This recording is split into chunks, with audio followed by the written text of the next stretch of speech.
கட்டே கட்டலாதே. Hello all, welcome to the course fluid mechanics and machinery. இந்த வீடியோவில் நம்ம பார்க்க போகிறது ஹைட்ராலிக் மெஷின்ஸ்லேயே ஹைட்ராலிக் டர்பைன்ஸ் அப்படின்னா என்னென்னு பார்க்க போகிறோம். ஹைட்ராலிக் டர்பைன் அப்படின்னா it is a machine which convert hydraulic energy into mechanical energy. ஹைட்ராலிக் எனர்ஜினா ஒரு வாட்டர், அந்த வாட்டரில் இருக்கக்கூடிய எனர்ஜி வந்து மெக்கானிக்கல் எனர்ஜியாக கன்வெர்ட் பண்ணுறதுக்காக யூஸ் பண்ணக்கூடிய ஒரு டிவைஸ் தான் வந்து ஹைட்ராலிக் டர்பைன்ஸ். அண்ட் இந்த மெக்கானிக்கல் எனர்ஜி எதுக்கு யூஸ் பண்ணுவாங்கன்னா it is use to run electrical generator. So ஜென்ரேட்டரை ரன் பண்ணுறதுக்காக will use this particular hydraulic turbines. and இந்த மெக்கானிக்கல் எனர்ஜி வந்து it will be converted into electrical energy இந்த electrical generate மூலியமாக. So இப்படி generate ஆகக்கூடிய எலக்ட்ரிக்கல் பவரை வந்து will call it as hydroelectric power. and this is the layout of the hydroelectric power plant. so you can see a dam which stores water. இந்த வாட்டரோட top சர்ஃபேஸ்லேருந்து இந்த water கீழே அப்படியே போய் டர்பைன்லாம் விட்டு வெளியில் வரும்போது அதோட பாட்டம் சர்ஃபேஸ் வரைக்கும் இருக்கக்கூடிய டோட்டல் ஹெட் அதுதான் வந்து கிராஸ் ஹெட்னு சொல்கிறாங்க, which is denoted by H suffix G. இந்த வாட்டர் வந்து it will be allowed to flow through a pipeline which is known as penstock. So இந்த பைப்லைனுக்கு பேர் வந்து பென்ஸ்டாக்னு சொல்லுவாங்க. ஸோ அது வழியாக போய் நாசில் இருக்குது, நாசிலெலாம் போய் ஃபைனலாக டர்பைனில் போய் படுது. ஸோ இப்படி படும்போது இந்த ஹை வெலாசிட்டி ஜெட் என்ன பண்ணும் அப்படின்னா it will create or it will produce a force on the turbine blades. So அந்த ஃபோர்ஸ் ப்ரொடியூஸ் ஆகிறதால we can produce mechanical energy. இந்த ஃபோர்ஸ் எக்ஸைட்டட் பை ஜெட் இதில் இந்த வீடியோ நீங்கள் பார்க்கல அப்படின்னா அதை நான் டிஸ்கிரிப்ஷனில் அதுக்கான லிங்க் கொடுக்குறேன், நீங்கள் போய் பாருங்கள்.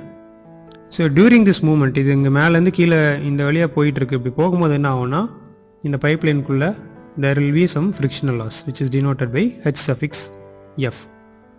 கொஞ்சம் அமௌண்ட் ஆஃப் லாஸ் இருக்குது, அது வந்து H suffix Fன்னு சொல்கிறோம். நெட் ஹெட் அப்படிங்கிறது நம்ம எவ்வளோ அமௌண்ட் ஆஃப் ஹெட் யூட்டிலைஸ் பண்ண முடிஞ்சிச்சு. கிராஸ் ஹெட்டுங்கிறது டோட்டல் ஹெட் இருக்கிறதில் எல்லாம் மொத்தமாக சேர்த்து கிராஸ் ஹெட்டு. நெட் ஹெட்டுங்கிறது இந்த ஃப்ரிக்ஷனல் லாஸ் போக இருக்கக்கூடிய ஹெட் தான் வந்து நெட் ஹெட்னு சொல்கிறாங்க, which is the difference between HG and HF. இங்கே சப்போஸ் 100 மீட்டர் இருக்குது அப்படின்னா ஹெச்எஃப் ஒரு 5 மீட்டர் இருக்குது அப்படின்னா balance 95 will be the net head. So gross head அப்படிங்கிறது difference between head race level and tail race level. Head race லெவலுங்கிறது top layer, tail race லெவலுங்கிறது bottom layer. அது ரெண்டுக்கும் நடுவில் இருக்கக்கூடிய total difference in head is known as gross head. இது வந்து water flow ஆகும்போது இருக்கக்கூடிய head.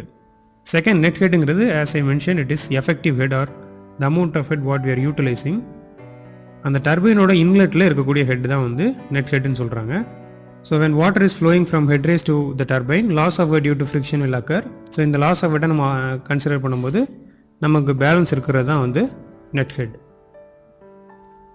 Next we have efficiencies of turbine. Turbine efficiencies அப்படின்னு வரும்போது we have 4 different types of efficiencies. One is hydraulic efficiency and second is mechanical efficiency. Third is volumetric efficiency and fourth is overall efficiency. So first hydraulic efficiency. So it is the ratio between power delivered to the runner and power supplied at inlet. So runner அப்படிங்கிறது நமக்கு இருக்கக்கூடிய அந்த டர்பைனில் இருக்கக்கூடிய அந்த rotary compound தான் ரன்னர்னு சொல்கிறாங்க. So அந்த ரன்னருக்கு எவ்வளோ அமௌண்ட் ஆஃப் பவர் போயிருக்கு, இனிஷியலாக பவர் எவ்வளோ இருந்துச்சு, இன்லெட்டில் எவ்வளோ பவர் இருந்துச்சு அப்படிங்கிறதான் வந்து hydraulic efficiency. It is related to இது எப்படி சொல்லலாம் அப்படின்னா நம்ம எவ்வளோ அமௌண்ட் ஆஃப் வாட்டர் பவரை நம்ம ப்ராப்பராக யூஸ் பண்ணிக்கிறோம். ஹைட்ராலிக் அப்படின்னு வந்துருச்சு அப்படின்னாலே அந்த வாட்டரில் இருக்கக்கூடிய பவரை நம்ம எவ்வளோ ப்ராப்பராக யூஸ் பண்ணியிருக்கிறோம் அப்படிங்கிறது தான். ஸோ அதனால தான் WP அப்படிங்கிறது வாட்டர் பவர் அண்ட் RPங்கிறது ரன்னர் பவர். ஸோ சப்போஸ் 100% நீங்கள் யூஸ் பண்ணிட்டீங்க, இங்கே வந்து 100 கிலோவாட் இருக்குது அப்படின்னு அசியூம் பண்ணோம் அப்படின்னா அந்த 100 கிலோவாட்டை நீங்கள் யூஸ் பண்ணிட்டீங்கன்னா எஃபிஷியன்சி வில் பி 100%. ஸோ நார்மலாக அப்படி யூஸ் பண்ண முடியாது. And for calculating power deliver to runner இதுக்கு எல்லாத்துக்குமே அதை நம்ம முன்னாடியே பார்த்துருக்குறோம் ஃபார்முலாஸ் எல்லாம். அதுக்கான வீடியோஸை நான் டிஸ்கிரிப்ஷனில் கொடுக்குறேன், மறுபடியும் பார்த்துக்கோங்க. Which is W/G VW1 + or - VW2 × U divided by 1000 போட்டிங்க அப்படின்னா கிலோவாட்டில் கிடைக்கும். This is runner power. And for calculating water power, which is rho GQ into H divided by 1000 போட்டா கிலோவாட்ல கிடைக்கும். And the ratio between these two will be the hydraulic efficiency. So hydraulic எஃபிஷியன்சிங்கிறது நீங்கள் எவ்வளோ தூரம் வாட்டர் பவரை ப்ராப்பராக use பண்ணியிருக்கிறீங்க அப்படிங்கிறத டினோட் பண்ணுறதுக்கு. And second is mechanical efficiency, which is the ratio between the shaft power and power delivered by water to runner. So இப்போ ஃபஸ்ட் இனிஷியலாக நம்மகிட்ட வந்து வாட்டர் வருது, வாட்டருக்கு அப்புறம் ரன்னர் இருக்குது, இந்த ரன்னர்லேருந்து ஷாஃப்ட் இருக்குது. ஸோ இப்போது இது ரெண்டுக்குமான difference it will be hydraulic efficiency and இதுக்குமானது மெக்கானிக்கல் எஃபிஷியன்சி. இந்த ஷாஃப்ட்லேருந்து இந்த ரன்னர்லேருந்து இந்த ஷாஃப்ட்க்கு எவ்வளோ அமௌண்ட் ஆஃப் பவர் ட்ரான்ஸ்மிட் ஆகிருக்கு. இதுக்கு நடுவில் வந்து ஃப்ரிக்ஷனல் லாஸ் இருக்கும், பேரிங்லாம் இருக்கும். ஸோ அதனால் ஃப்ரிக்ஷனல் லாஸ்லாம் ஏற்படும், வேர் அண்ட் டேர் இருக்கும். இந்த லாஸஸ்லாம் ஓவர் கம் பண்ணி எவ்வளோ அமௌண்ட் ஆஃப் எனர்ஜியை நம்ம ரெக்கவர் பண்ணியிருக்கிறோம் அப்படிங்கிறத வந்து mechanical efficiency. And third is volumetric efficiency which is the ratio between volume of water actually striking the runner and volume of water supplied to the turbine. நம்ம use பண்ணக்கூடிய water எல்லாமே வந்து அந்த ரன்னரை ஸ்ட்ரைக் பண்ணும் அப்படின்ட்டுலாம் expect பண்ண முடியாது. கொஞ்சம் amount of water என்ன பண்ணும் அப்படின்னா கொஞ்சம் டீவியேட் ஆகி வெளியில் போயிடும். இல்லைன்னா ஒரு சர்க்குலேட் ஆகிட்டு இருக்கும்போது there will be some spaces, ஒரு பிளேடுக்கு இன்னொரு பிளேடுக்கு நடுவில் கொஞ்சம் ஸ்பேஸ் இருக்கும். ஸோ அந்த ஸ்பேஸில் வந்து ஃப்ளோ ஆகக்கூடிய வாட்டர் வந்து கண்டிப்பாக எந்த ஒரு ஒர்க்கையுமே ப்ரொடியூஸ் பண்ணாது. ஸோ அப்போது எவ்வளோ வால்யூம் ஆஃப் வாட்டர் நீங்கள் கொடுத்தீங்க, அதில் எவ்வளோ வால்யூம் ஆஃப் வாட்டர் நீங்கள் ஆக்சுவலாக யூட்டிலைஸ் பண்ணீங்க அப்படிங்கிறத volumetric efficiency. And finally we have overall efficiency. Overall எஃபிஷியன்சிங்கிறது volume available or power available, இது வால்யூம் அவைலபிள் கிடையாது, this is power available at the shaft of the turbine divided by power supplied at the inlet of the turbine. So நமக்கு inlet of the டர்பைனில் என்ன power கொடுத்தோம் அப்படின்னா water power, output என்ன இருந்துச்சு அப்படின்னா ஷாஃப்ட் பவர். இது ரெண்டுக்குமான ratio which is overall efficiency. So this can also be calculated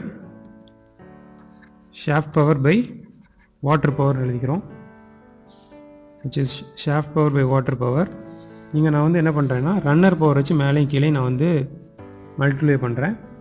so இப்படி பண்ணும்போது will get shaft power by runner power into runner power by water பவர்னு கிடைக்கும்.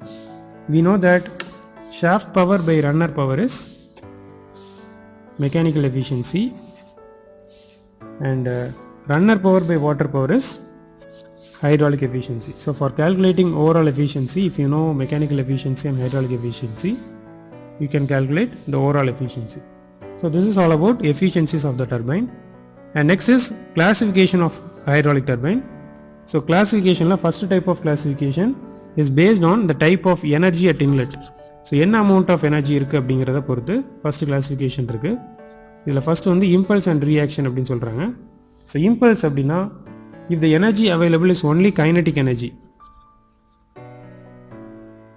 கைனட்டிக் எனர்ஜி மட்டும்தான் இருக்குது அப்படின்னா that type of turbine is known as impulse turbine. இல்லை kinetic energy as well as pressure energy இருக்குது அப்படின்னா it can be named as reaction turbine. So ஒரு டர்பைனோட இன்லெட்டில் kinetic energy மட்டும்தான் இருக்குது, கைனட்டிக் எனர்ஜி அப்படின்னா வெலாசிட்டி மட்டும்தான் இருக்குது அப்படின்னா it can be named as impulse turbine. இல்லை ப்ரெஷரும் இருக்குது அப்படின்னா it can be named as reaction turbine. And next is direction of flow through runner. இதில் டேஞ்சென்ஷியல் ஃப்ளோ டர்பைன் இருக்குது, ரேடியல் ஃப்ளோ இருக்குது, ஆக்சியல் ஃப்ளோ இருக்குது, மிக்சட் ஃப்ளோ இருக்குது. So tangential flow அப்படிங்கிறதுக்கு நம்ம முன்னாடியே பார்த்துருக்குறோம், வெலாசிட்டி ட்ரையாங்கிள் நம்ம வரைஞ்சி பார்த்துருக்குறோம். அண்ட் ரேடியல் ஃப்ளோ அப்படின்னா ஒரு கொசுவர்த்தி சுருள் நீங்கள் எடுத்துக்கோங்க, நம்ம வீட்டில் மஸ்கிட்டோ காயிலாக இருக்கும்ல, ஸோ அந்த கொசுவர்த்தி சுருள் வந்து இப்படி தான் இருக்கும். ஸோ இதுதான் வந்து ரேடியல் டைரெக்ஷனில் மூவ் ஆகுறது. இதுலேயே ரெண்டு கேட்டகரிஸ் இருக்குது, இன்வெர்ட் ஃப்ளோ, அவுட்வர்ட் ஃப்ளோ அப்படின்ட்டு. உள்நோக்கி போகுதா இல்லை வெளியில் வருதா அப்படிங்கிறத பொறுத்து கிளாஸிஃபை பண்ணுறாங்க. தென் ஆக்சியல் ஃப்ளோ அப்படின்னா parallel to the axis of rotation of the runner.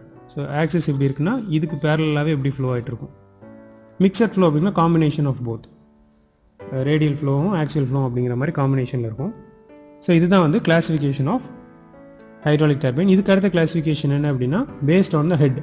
ஹெட்னா utility, high head, medium head, low ஹெட்னு சொல்கிறாங்க. இந்த நம்ம முன்னாடி பார்த்தோம்ல கிராஸ் ஹெட், நெட் ஹெட் அப்படின்ட்டு. ஸோ அது எவ்வளோ அமௌண்ட் ஆஃப் ஹெட் இருக்குது, வாட்டர் எவ்வளோ குவான்டிட்டியில் இருக்குது அப்படிங்கிறத பொறுத்து high head, medium head, low ஹெட்னு சொல்கிறாங்க. And specific speed of turbine, specific ஸ்பீடில் low specific speed, medium specific speed, high specific ஸ்பீடுன்னு இருக்குது. ஸ்பெசிஃபிக் ஸ்பீட் பற்றி செப்பரேட்டாக ஒரு வீடியோ நான் வந்து ஃபியூச்சரில் போஸ்ட் பண்ணுறேன். And this is all about hydraulic turbines. இந்த வீடியோவில் ஹைட்ராலிக் டர்பைனா என்ன, அதோட டெஃபினேஷன் என்னென்னு பார்த்தோம், அப்புறம் layout of hydraulic power plant பார்த்தோம். Then classification of hydraulic turbine and efficiencies of hydraulic turbines பார்த்தோம். நெக்ஸ்ட் வீடியோவில் பெல்ட் அண்ட் வீல் டர்பைன், அதோட காம்பனன்ட்ஸ், அதோட வெலாசிட்டி ட்ரையாங்கிள்ஸ் எல்லாத்தையும் பற்றி பார்ப்போம். தேங்க்யூ ஃபார் வாட்சிங்.